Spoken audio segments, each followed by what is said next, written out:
Expressway ang at dahil dyan, kumabalang ang kaganitong mga bote ng soft.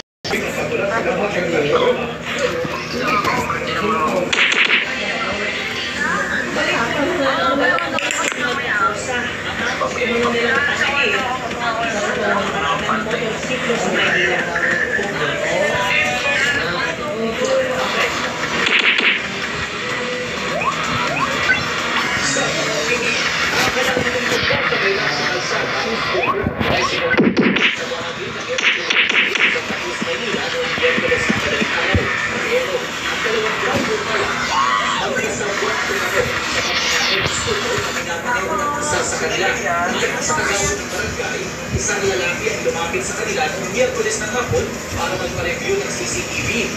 Ipinarasa niya kasi ito at nila niya noong hapon.